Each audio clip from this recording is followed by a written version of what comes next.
أشهد أن لا إله إلا الله وحده لا شريك له وأشهد أن محمدا عبده ورسوله أما بعد فأعوذ بالله من الشيطان الرجيم بسم الله الرحمن الرحيم الحمد لله رب العالمين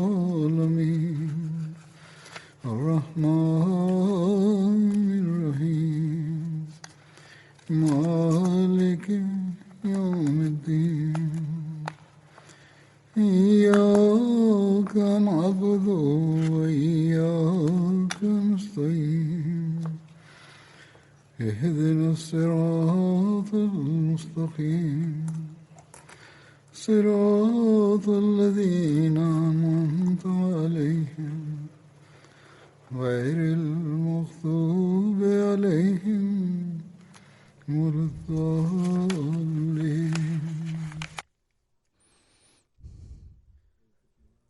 за Хазрат Усман разияллаху анху за битките в негото време разказах за тази тема. Днес същата тема ще продължи. Али бин Мухаммад Мазайни каза, че Табристан в времето на Усман, Саид бин Ас разияллаху анху в 30 хиджри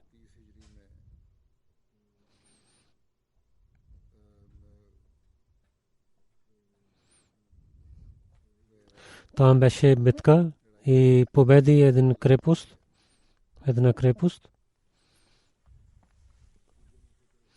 И така и победата свари в 32 хиджри. Затова каза, в историята пише за тази битката. Няма Лама ибн Халдун пише мястото Скандария. Разказват в 31 хиджри. Мусулманите с румите имаха една битка и казват за тази битка нарекат Савари. Абу Машар битката Савари стана в 34 хиджри и битката Саата и беше 31 хиджри. Вакти за битката Савари и Джанде Сака бяха в 31 хиджри.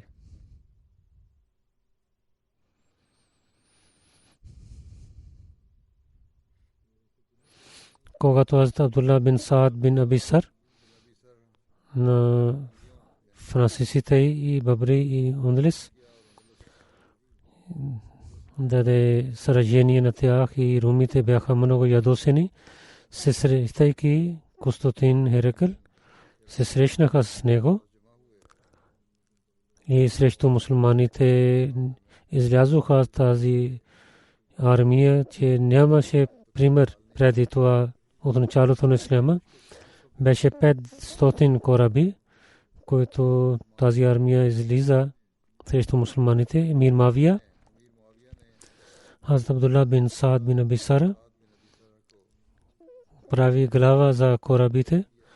Когато двете армиите станаха срещу един на друг и най-накрая Бог дал победа на мусулманите и Константин и другата неговата армия изтичаха от полето.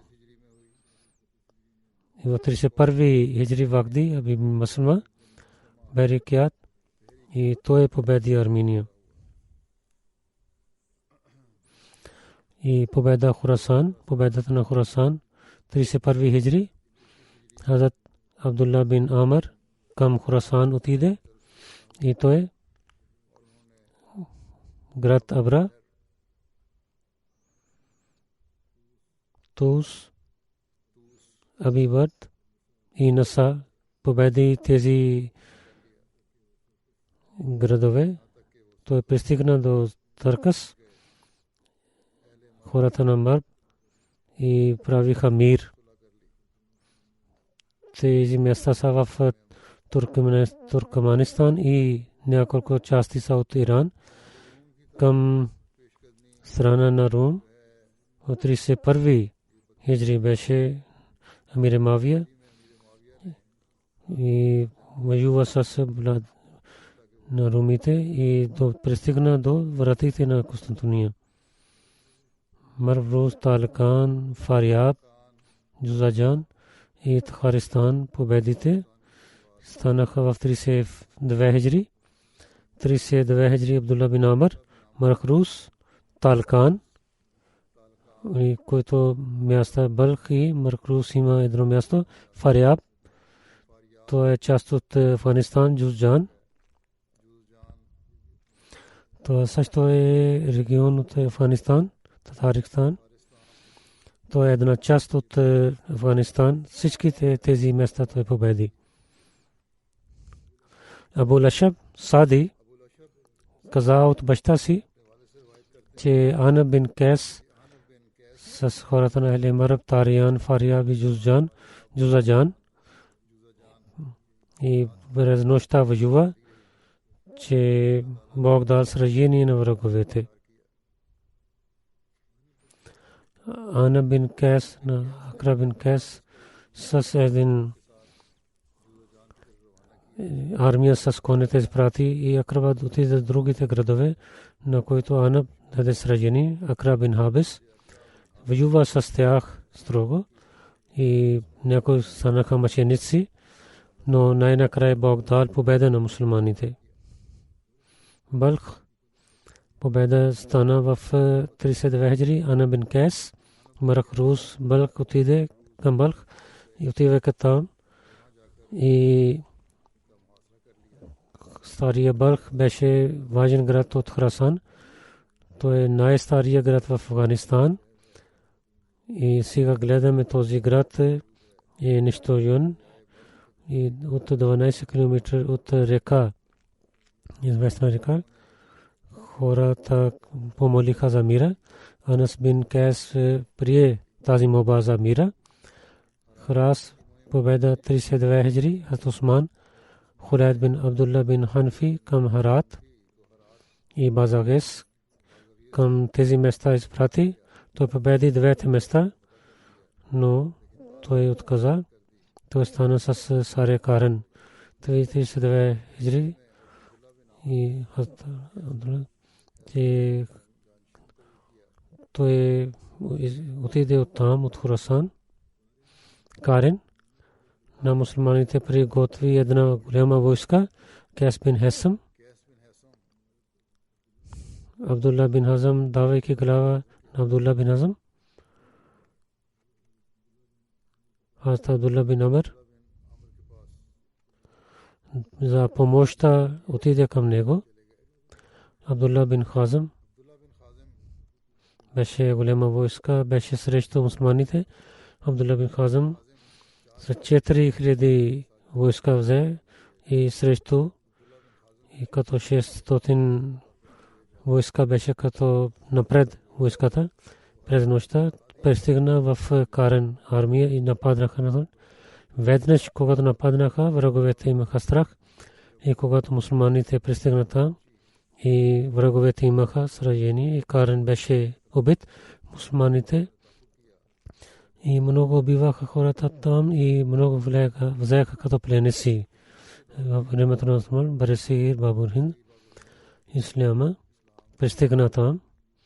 Имам Юсуф, Китабу Сирадж и чрез имам Зохри каза, че Египет и Сирия бяха победени в Умар.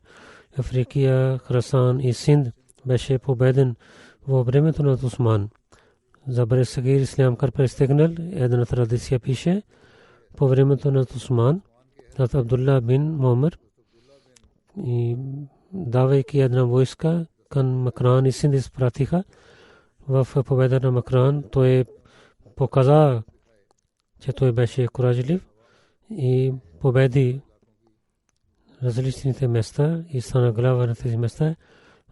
Джашер бин Масуд Сулеми за него пише, че можеше за днешния Афганистан в Кабул. Той прави джихад срещу враговете на исляма. Историците в това време Кабул беше в Индия, градовете на Индия. Адмуджаше по времето на Усман и в Балучистан срещу мусулманите, които бяха воюва с тях, и Саджистан, и там той живееше в Баресагир и каза, че това е моя град и страна. По времето на Усман за проблемите, раздор, предсказание на пророк саллаллаху алейхи ва саллям има. Хазрат Айша каза, че пророк саллаллаху алейхи ва саллям каза: о Усман, може би Бог ти ще даде една риза. Ако хората ще вземат тази риза, ти няма да събличеш тази риза. Това пише в Тирмизи, в Ибн Маджа, така пише тази традиция. Айша каза, че пророк саллаллаху алейхи ва саллям каза: о Усман, ако Бог някой ден ще ти даде тази власт и лицемерите искат, че тази риза, която Бог облечи на теб, няма да събличаш тази риза. 3 пъти пророк каза това. Номан каза, че казах на Айша, че какво забрани, че вие да казвате. Айша каза, че аз забравих това.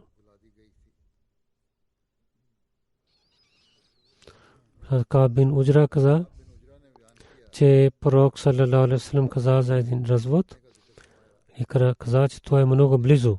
Един човек преминава там, когато пророк саллаллаху алейхи ва саллям казваше, той имаше чаршаф. Пророк саллаллаху алейхи ва саллям каза този човек, че ще бъде на правия път, когато ще бъде развод. Той каза, че аз тичах. Аз взе на този човек. То беше Усман, взе на него. След това отидох към пророка саллаллаху алейхи ва саллям, казах, че дали той е? Пророк саллаллаху алейхи ва саллям: да, той. Айша разияллаху анха каза, че пророк саллаллаху алейхи ва саллям, когато беше болен, каза: аз искам, че някои последователи да идват при мен. Ние казахме: о нашия пророк, дали да не извикаме Абу Бакър? Той се мълчи. След това казахме: дали да не извикаме Умар? Пророк се мълчи. И след това казах: да не извикаме Усман? Той каза: да. Той дойде и пророк саллаллаху алейхи ва саллям се срещна с него на самия. Пророк саллаллаху алейхи ва саллям говори с него и промени лицето на Усман. Кайс каза: Абу Сахла, който беше свободен роб на Усман, той каза, че е Усман бин Афан за мястото на Йомудар. Каза, че пророк саллаллаху алейхи ва саллям каза на мен и аз отивам към тази работа. Рави каза, че Усман каза: ана сабирун, аз съм твърд да изпълнявам този заповед. Йомудар този ден, в този ден, когато лицемери затвориха на Усман в неговата къща и с най-лошия начин правиха мъченик на него. По времето на хилафа на Усман и развод и започва и начини. Муслим Ауд разияллаху анху с много дълго говори за тази тема. Той каза: Хазрат Усман, Хазрат Али, двама големите последователи, бяха от първите мусулмани и техните приятели бяха от най-хубави плодове в исляма. И да някой казва, че те не са правилни И всеки мусулман, който има истинско сърце, ще гледа тези неща, той ще има този резултат. Те съществено тези хора беше извън от групите и това има свидетелство. И онзи човек, който гледа дълбоко историята свидетелства това. Докато аз гледам тези големите последователи за техни приятели, каквото разказват, това всичко е от враговете на исляма. И за две последователи, след последователите, мусулманите, за своите желания, те обвиняваха на тези големите последователи, но винаги истината беше наяве и истината не беше скрита никога. Муслима отказа и по времето на Осман беше който развод, разказвайки за този развод, че въпрос това е, че откъде къде е извор на този развод. И някой казват на Осман, някой казва на Али, някой казват Осман започва новите неща в исляма и мусулманите се ядосваха. Някой казват Али за хилафът скрито опитваше срещу Осман, има и убива на него, че да стане самия халиф. Муслима отказа, тези двете неща са грешни. Нито Осман започва новите неща в исляма, нито Хазрат Али да стане халиф убива на Осман или прави план да убива на него. Има други неща, които са свързани с този развод. А Осман и Али са чисти от тези обвинения. Те бяха най-велики и святи хора. Ето Осман беше този човек, за когото пророк саллалаху алейхи ва саллям каза, че той толкова служи на исляма, че ако той ще върши някакъв слабости, Бог няма да пита на него.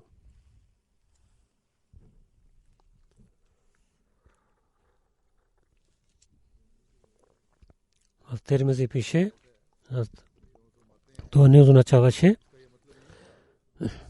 дали той отказва от исляма, няма да бъде наказан. Това означаваше, той има толкова атрибути и в добрини той има толкова развитие, че не беше възможно, че неговото някакво дело да стане срещу заповедите на Бога.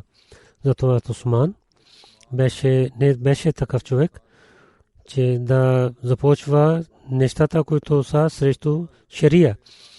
И нито от Али имаше скрито да стане, опитваше скрито да стане халиф. След това Осман, муслимът каза, в първите 6 години не гледаме в хилафът на Осман никакъв развод. Хората бяха много радостни от вас. В историята пише в това време, че хората повече обичаха на Осман от Хазрат Умар разилата лану. Не само харесваха на него, в сърцата на хората беше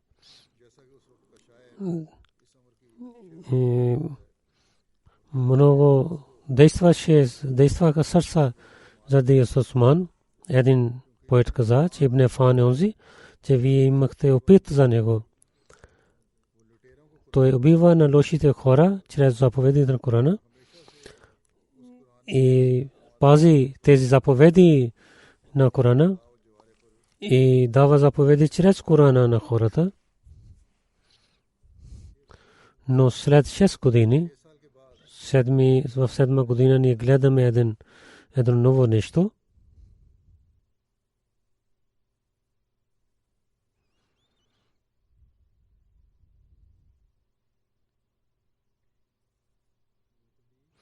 И това нещо беше не срещу Осман, това бяха срещу последователите или срещу гувернерите. Табри каза, че Осман пазеше правата на хората, но тези хора, които не бяха в първите мусулмани, че нямаха уважение като другите последователи и нито имаха част в властта като последователите и нито имаха пари като последователите. Затова след малко време някои хора те станаха срещу това и казаха, че това е несправедливостта, но хората имаха страх от Амелин и че хората ще станат срещу, не показаха своите мисли. Те имаха този начин, че скрито говориха срещу последователите с хората и когато някой нови мусулман или имаше роб, свободен роб, пред него казваха, плакваха тези неща и заради това или някои хора да имат властта, срещнаха с тези хора. Тази група стана много силна малко по малко и им участваха много хора в тази група. А муслим каза, когато има някакви развод и начини се събират за този развод. И така хората говориха срещу последователите и който исляма, който както променеше в началото на исляма, тези новите мусулмани нямаха тези неща. Нито те гледаха на пророка саллаллаху алейхи ва саллям и нито те седнаха до последователи на пророка саллаллаху алейхи ва саллям. Приейки исляма, те мислиха, че те научиха всичките неща. И изчезна силата на исляма от техните сърца. Те се радваха за това, че както тези наказания, които те имаха заради тези грехове, които преди те имаха преди исляма, те започваха да наказват на онези, които наказваха на тях. И така имаше много голям развод. Центъра беше в Куфа, но най-повече се очудваме в Мадина стана едно събитие, чрез което мислим, че някои хора не знаеха на исляма и както неграмотните хора в нашето време. Умран ибн Иван беше един човек, който прави никах с една жена, когато тя беше в времето на и Усман прави на тази жена разводи с този човек и също каза, че този човек трябва да отиде в Бесра. Че как някои хора приемайки исляма мислиха, че те са много учени хора в исляма и не знаеха дълбоко исляма и мислиха, че те не е задължително на тях да починяват на шария. Мусулманът каза, това е истина, че скрито правиха всички тези неща. Основатели бяха евреите, чрез които и няколко хора, които искаха съветския живот, се срещнаха с тях и главите бяха невинни и развод не излиза от тези последователи. Някои евреи бяха основатели и някои мусулмани се участваха с тях. Глави, които бяха към мусулманите, бяха невинни, нито развод излиза от тях. Те имаха слабостта съм това, те Суман дадох тази работа това и Суман беше този слабостта, че въпреки, че той беше много стар, той имаше всичката сила в своята ръка и имаше тези неща на своята глава.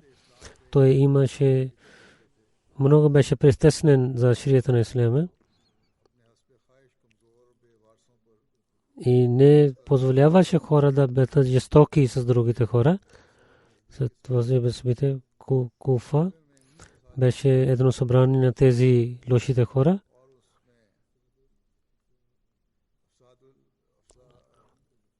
И те говориха за главата на мусулманите.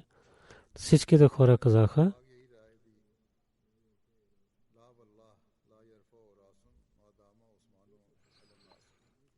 че няма да вдига някой глава, докато има властта за Усман.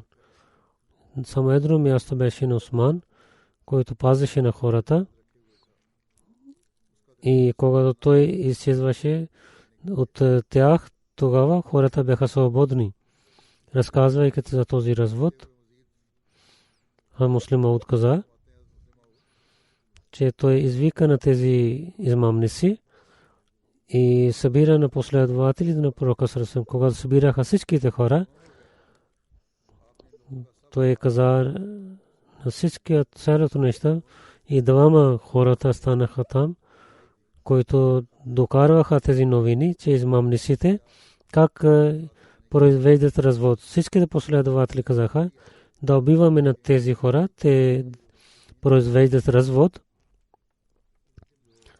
и казват за мир, защото пророк Сърсен каза, онзи човек в такава време, че има един имам и извика на хората да починяват на него, нека Бог да прокълни на него. Убивайте на него, дано кой е този. И думите на Умар в Муслим пише, казаха, съпоменаваха на Усман, че аз мисля, че освен властта, няма да убивате на никого.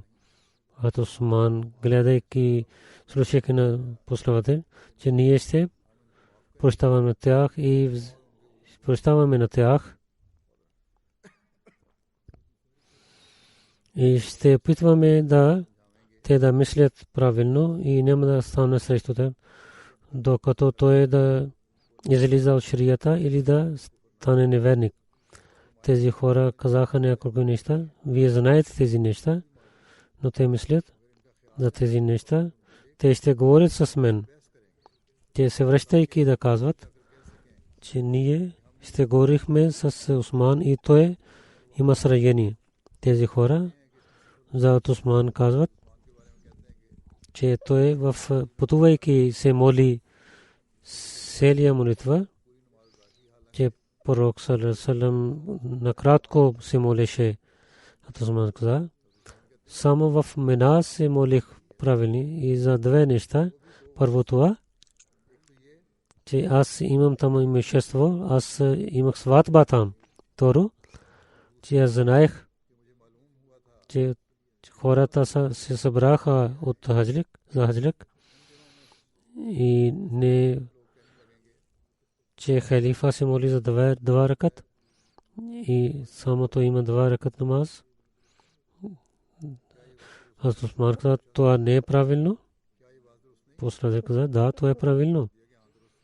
След това Усман каза, друго мнение това е, че аз правих рак. Това не е правилно. Рак преди мен беше в исляма. Умар започва тази работа. И аз само казах, че повече камилите да дадат садка. И направих тези места, където бяха държавните камили, беше повече място. Това не е мястото на другите хора, това е за властта. И аз нямам. Аз имам само две камили. Когато станах халиф, аз бях най-богатия човек в Арабия. Сега аз имам само две камили. Когато станах халиф, бях най-богатия. Тези камили са за хаджлак. Дали това не е правилно? Последователите казаха, да, това е правилно. След това Усман каза, те казват, че аз правя глави на младите хора, аз правя глави на тези хора, които са добри, неки те са добри хора И преди мен хората правиха по-млади от тези хора. И Усама бин Зайд беше стана глава по времето на пророк саллалаху алейхи ва саллям. Хората обвиняваха повече по това време, което сега обвиняват на мен. Последователи каза, да, това е правилно. Пред хората Усман каза, те разказват тези неща пред хората, но не разказват истината. И така Усман дава отговор на всичките обвинения и разказва отговори тези обвинения. Последователите дадоха зор да убиваме на тези хора, тези измамници, но Усман не прие и свободи на тях. Табри каза,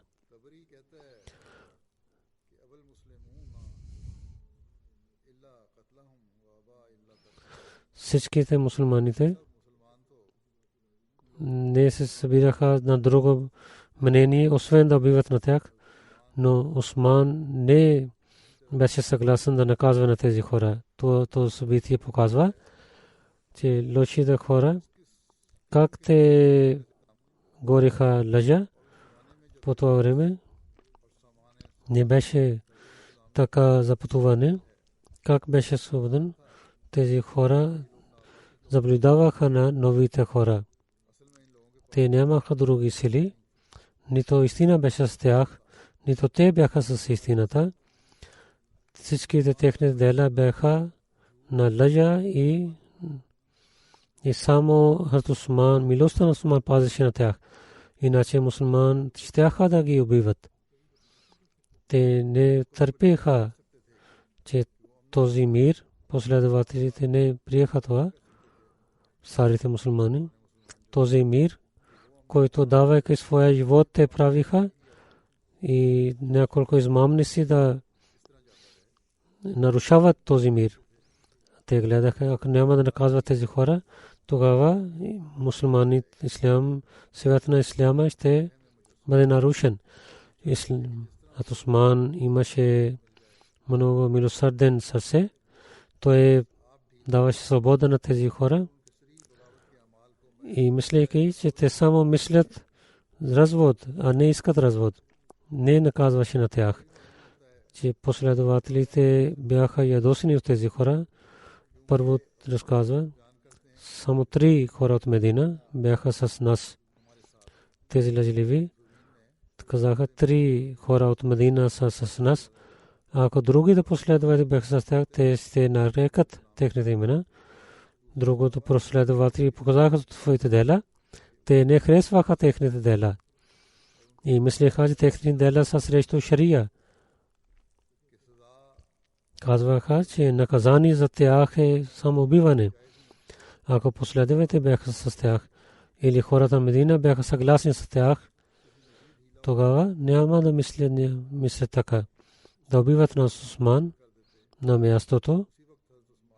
Ако хората Медина бяха с тези хора и някой друг човек да стане на халиф, да ни гледаме, освен това, те да успяват да убиват на Усман и техните животи бяха под сабите на последователите. Само този човек пазеше на тях. Те се върнаха обратно към домовете си и срещу когото те бяха готови. Тези лъжите хора, гледаме, че те нямаха страх от Бога. Те не имаха полза от това събитие. Имаха отговор за всичките обвинения и всичките обвинения бяха лъжливи. И милостта на Усман те гледаха и всеки човек свидетелстваше, че няма друг човек по-милостив от това, но те не покаяха от греховете си,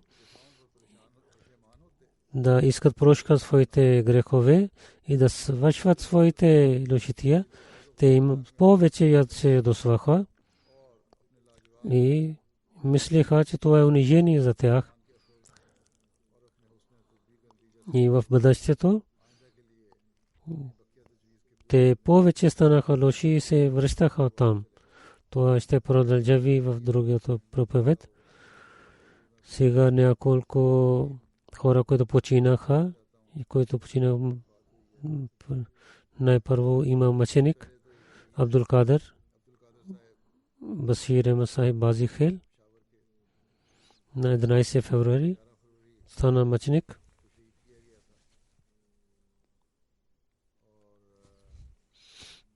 Инна лиллахи ва инна илайхи раджиун.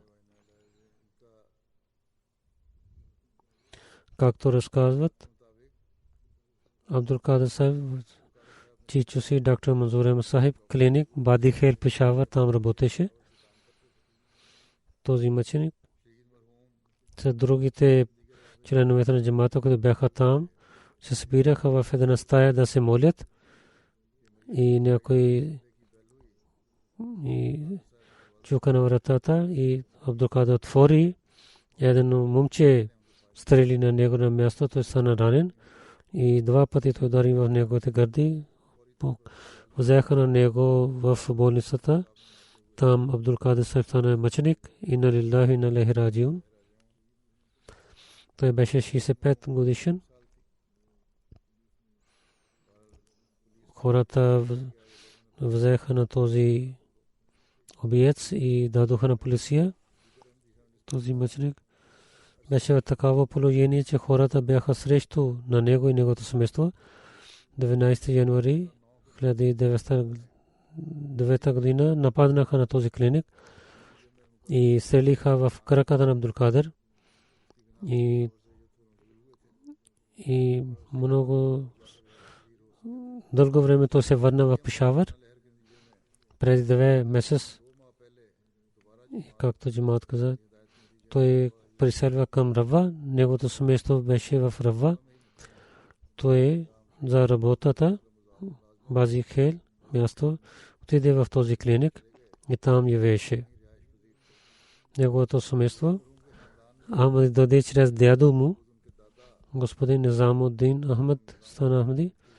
В първия халиф той прави бейт, стана Ахмади. Него дядо имаше двама братия, доктор Бадрудин Сивалджаджан и инженер Абдул Латиф. Доктор Фатехдин Сахиб, когато беше студент, 1902 година, слушайки за съобщението на обещания Месия, той отиде в Кадиян и Хазур Ислам каза, че той е много добро момче, той не прави бед. В ЮК за scholarship дойде. Тук той учи за стана лекар 1908 година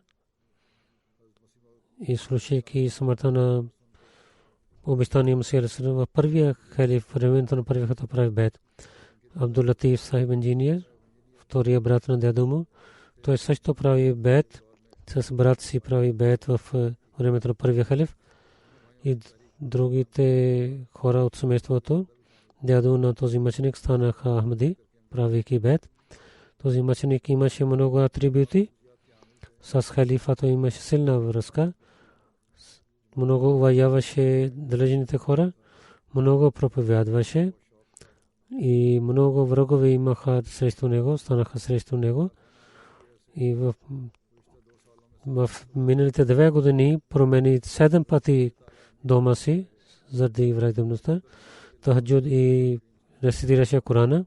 Много добър, любезен човек беше. Не се караше на хората. Неговата жена каза, в живота много пъти имахме много проблеми. Той не се ядосваше никога. И аз говорих с него строго. Пак той с много добър начин отговаряше. С децата много отнасяше с добър начин. Желаеше да стане мъченик. Винаги казваше, ако ще дойде така време и аз ще приближавам до халифа, тя пише, че така спазваше молитвите. Хората гледаше, че в сайде, че гледаха на него, дали той не стана неумирен. И той служи на джамата. Той изостави след себе си жена Сайда Кадър, 4 синове и 5 дъщери изостави след себе си. Нека Бог да уличава мястото в рая на този мъченик и да стане да помага на неговото семейство и неговото деца да продължават добрини като него. Друго джаназе има. Акбар Али, господин. Той беше затворен. Беше синът на Ибрахим Шах Сахиб. Шохтабад, колони, зила Нанкана. Там живееше. 16 февруари той почина. Акбар Али. Той в затворница на имаше съдържание учен, когато беше затворен в затвора. Инна лилляхи ва инна илайхи раджиун. Двама приятели има там. 2 май 2020 година имаше дело срещу тях в Хайкорт, Върховния съд. Съд каза, че те ще отиват в затвора. 3 приятели и арестуваха на тях и магистрат Нанкан Сахиб и слушайки на не слушаха на нашия тур в януари 2095 си дело прави срещу тях. От 4,5 месец беше затворен.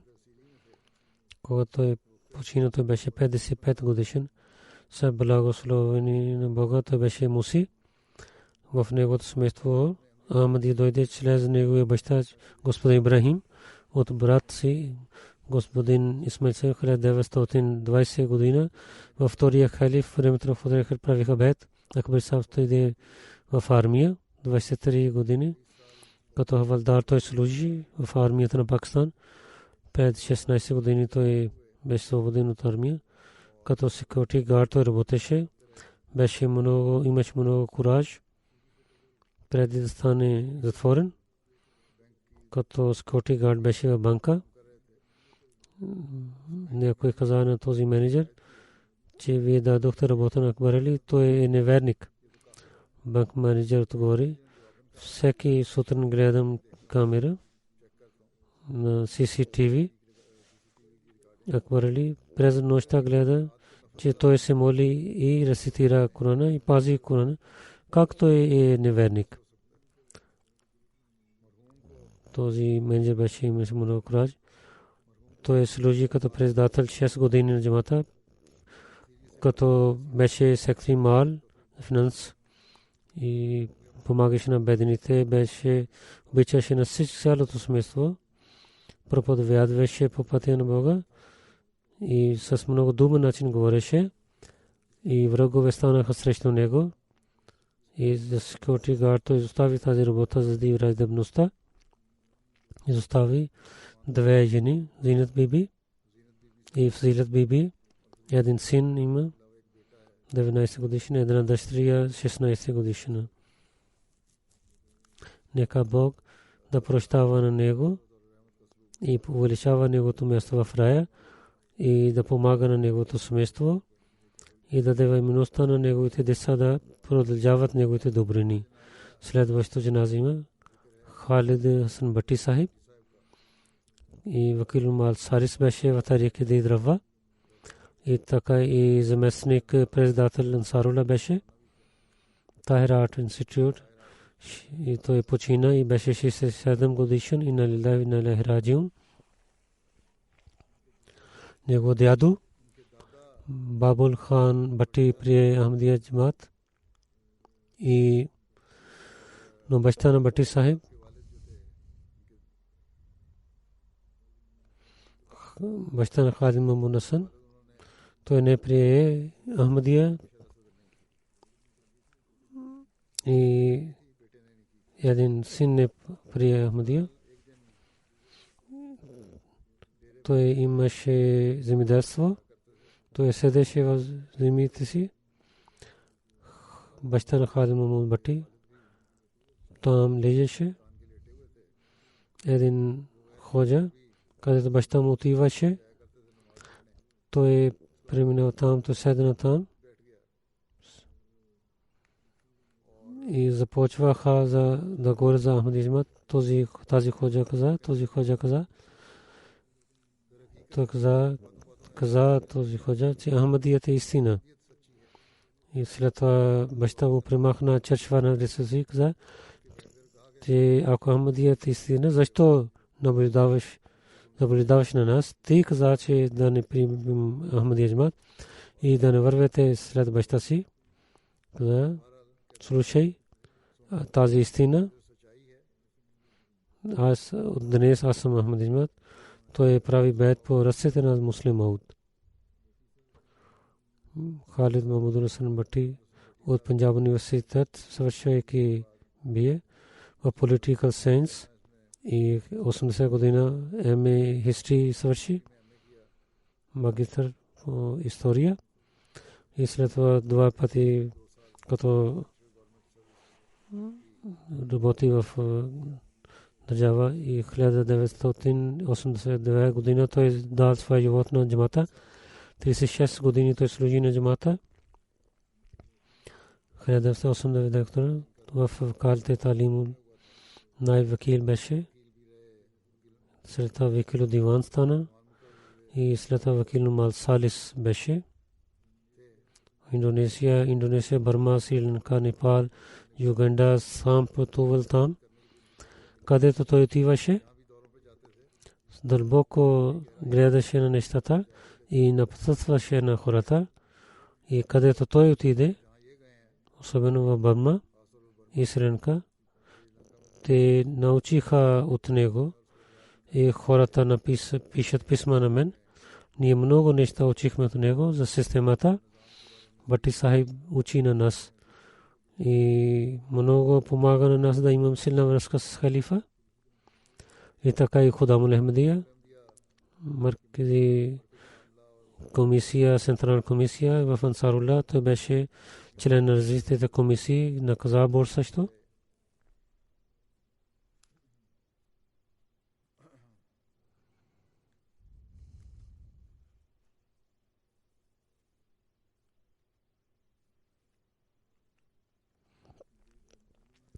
Неговата жена Нусрат Нахид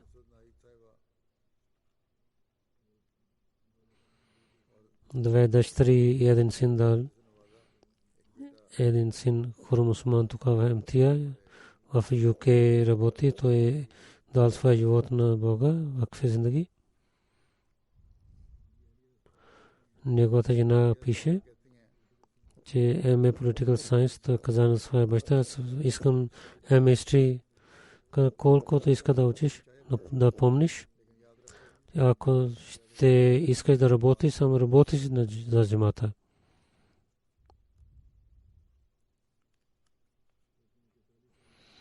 Четиридесет години ние бяхме мъж и жена, винаги опичахме един на друг. Винаги той се връщаше, разказваше случките как Бог помогна на него, като много добър баща беше за децата и иска се да изпълнява желанията на децата си. И доктор Саме голяма дъщеря каза, аз дадох, помолих за виза, два пъти отказаха, трети път дадох моба. Валид Бхatti Сахиб отиваше да пътува. Тя каза, че да отивате след няколко дни. Той каза, няма да стане така. Ти сама да отиваш и пътувам заради Бога. Бог ще благослови на теб. И на този път тя имаше виза. Малка дъщеря каза, че беше много скромен и любезен баща. Никога се ядосваше с нас. За работа на джамата даваше време. Колкото важна работа на възместно си, първо работи с джамата и беше винаги готов да работи на джамат. С обич върши своята работа. Аз също гледах това. С много труд работеше. и с много добър начин той работил, когато имаше проблеми. Дъщеря каза, винаги казваше на нас, ние да уповаваме в Бога. И казваше, че Бог няма да изостави на нас и никога Бог не изостави на нас. Сина му каза, от когато ние сме големи, гледахме, че той служи на джамата. Когато имахме проблеми и изпитания, винаги казваше, че аз служа на джамата, работя за Бога, Бог ще работи за мен. И така Бог благословеше на нас и неговите работи и помагаше в неговите работи. В истинския начин той прекарва своя живот. Но също каза, въпреки че той работи за мата, той също помага със смъртта си. И всичките неща той гледаше самия. Лейка Абе Сахиб в Тарике Дид 38 години работих с него. Той пазеше традициите на джамата. Имаше много атрибути. Един атрибут беше и дълбоко пазеше парите на джамата.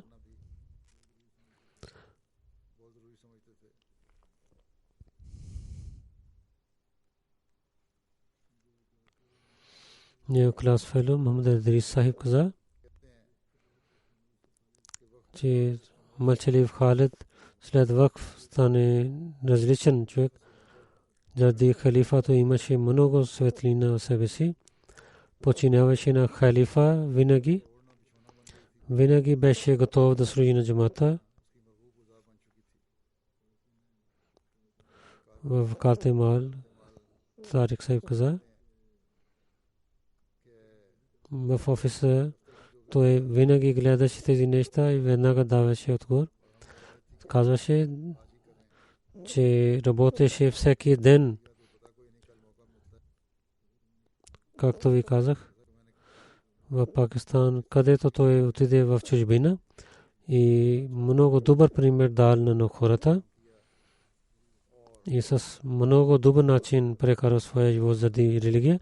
Нека Бог да увеличава неговото място и да неговото деца да продължава неговите добрини. Амин. След това господин Мубарак Амтайсър Мушир Кануни Съдрани на Хамдия 17 февруари в Tahir Heart Institute почина. Той беше 81 годишен. Инна лилляхи инна илайхи раджиун. При него в семейството Ахмади дойде сред баща му Суфи Гулам Масайб 1927 година. В Кадиян знаеха за джамата. С родените си да гледаме в Кадиян, да гледаме в 1926 година от Синтър Паркър участва в събранието в Кадиян. И аз муслим аут и на джамата гледаха дълбоко, не правиха бед. След 20 години и започваха да отиват, но другите приятели отказаха.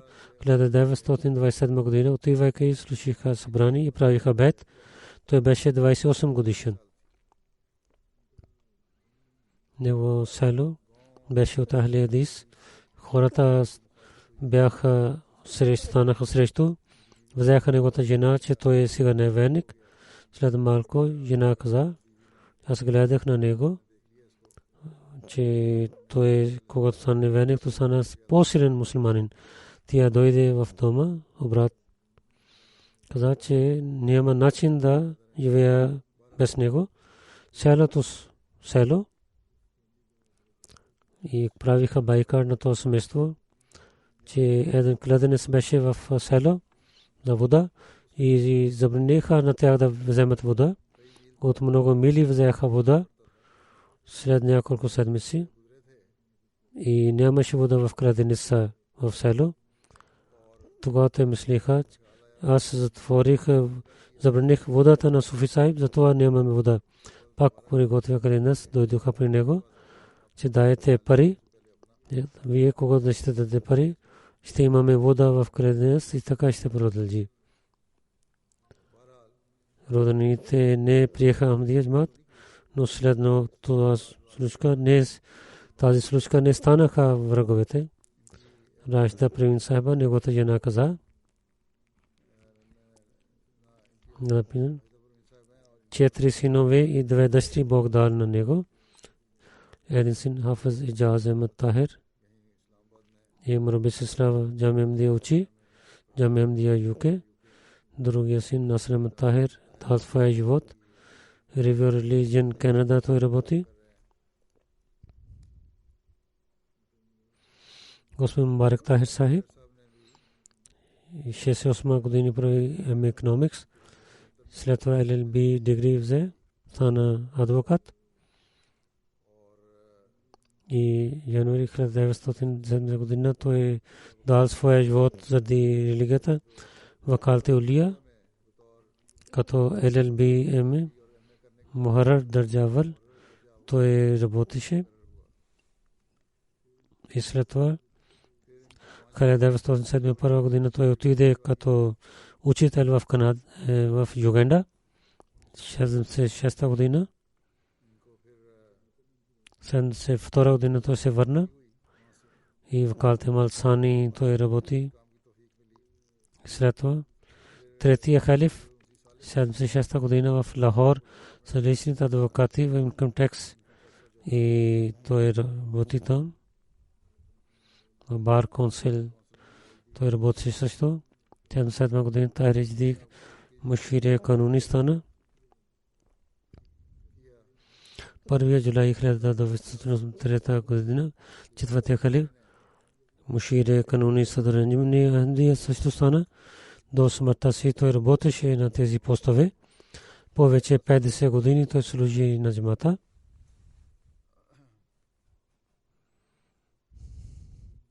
Худам Ахмадия, централни Худам Ахмадия. На различните отдели работи, служи там. Рашида Превин, неговата жена каза, че винаги усмихваше и влизаше в къщата и каза, поздравеше се, молеше първо и ядеше храна. И с всичките халифияти той много разказва тези случки, когато се ядеше с децата, разказваше тези случки и казваше винаги да бъдем свързани с халифа и разказва си тези случки. Мълчаливо помагаше на бедните, ние не знаехме това. И само хората разказваха тези неща на нас.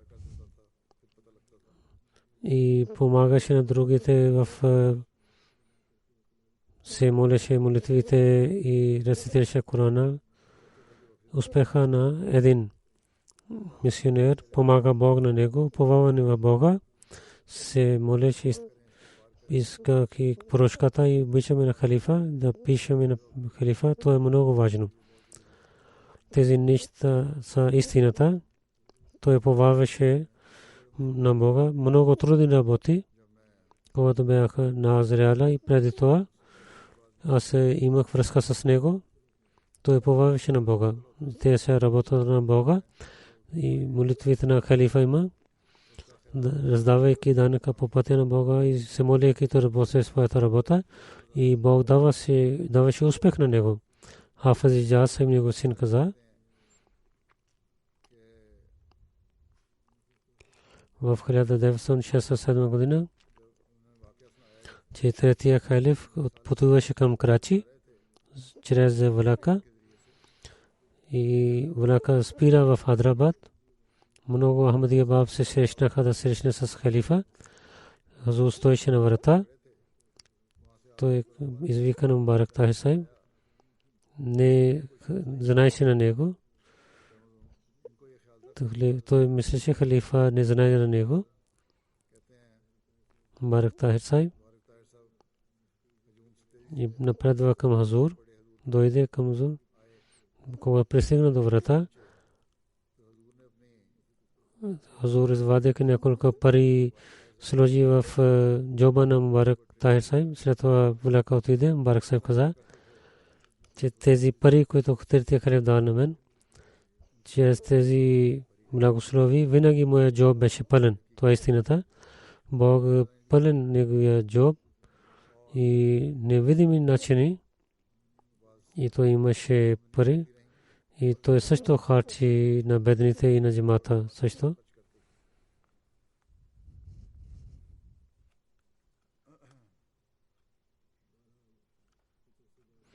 След малко време, гледайки един сън, той дал своя живот на Бога.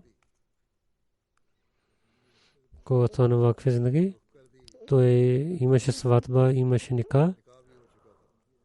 Жена му, той беше в Хайдрабад. И докараха негов жена да отива към лекар.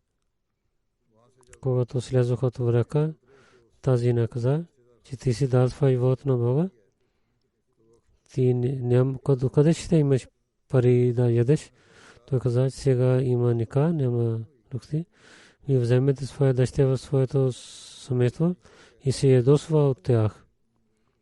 И Бог също помага на него, че той ми вакф. Много дал на него като пари.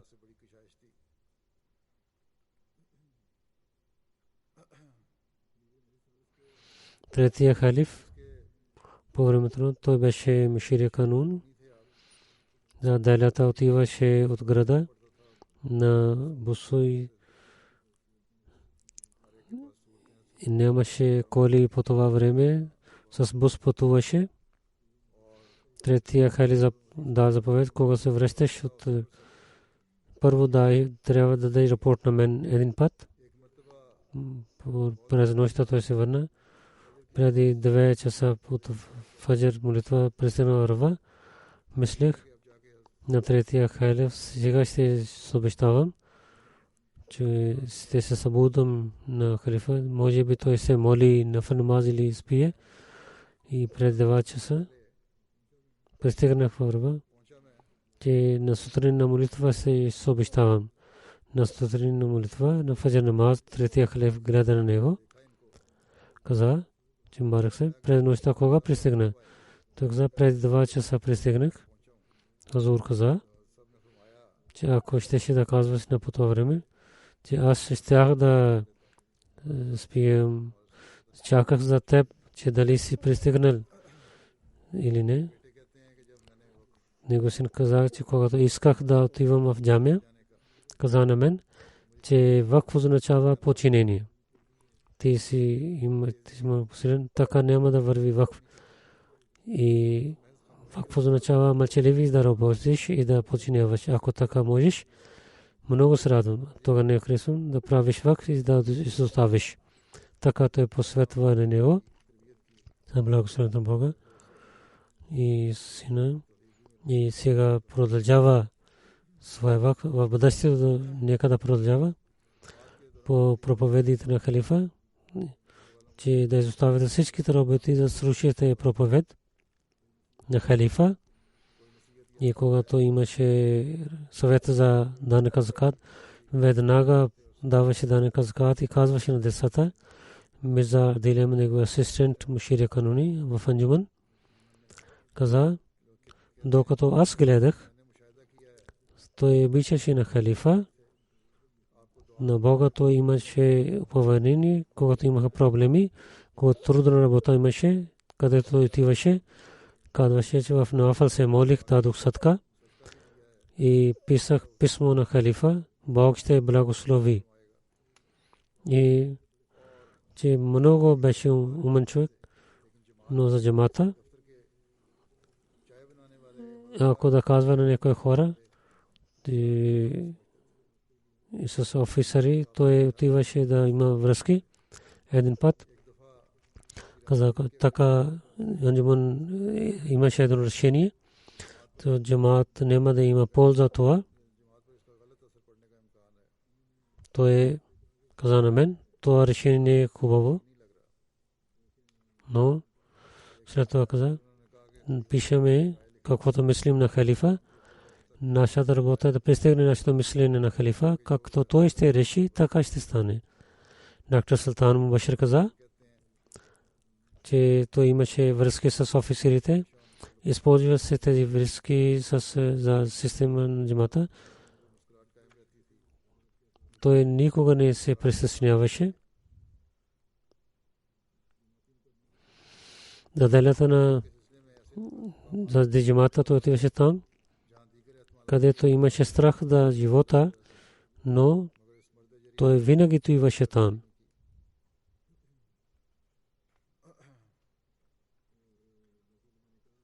Както ви казах, Бог дал много пари на него.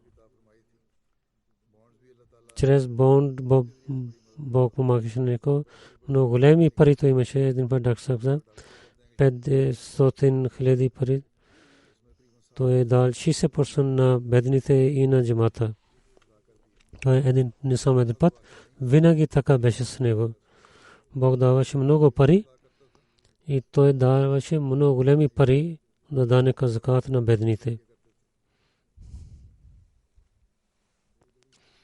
Имаше две големи желания.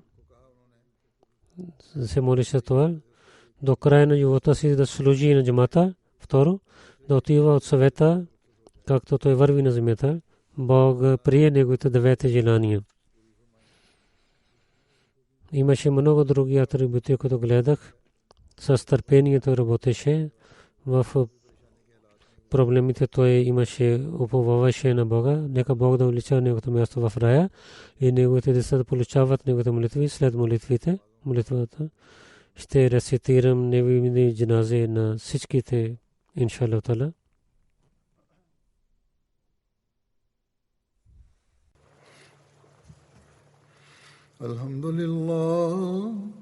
الحمد لله نحمده ونستعينه ونستغفره ونؤمن به ونتوكل عليه ونعوذ بالله من شرور أنفسنا ومن سيئات أعمالنا من يهده الله فلا مضل له ومن يضلل فلا هادي له ونشهد أن لا إله إلا الله ونشهد أن محمدا عبده ورسوله عباد الله رحمكم الله إن الله يأمر بالعدل والإحسان وإيتاء ذي القربى وينهى عن الفحشاء والمنكر والبغي يعظكم لعلكم تذكرون اذكروا الله يذكركم وادعوه يستجب لكم ولذكر الله أكبر.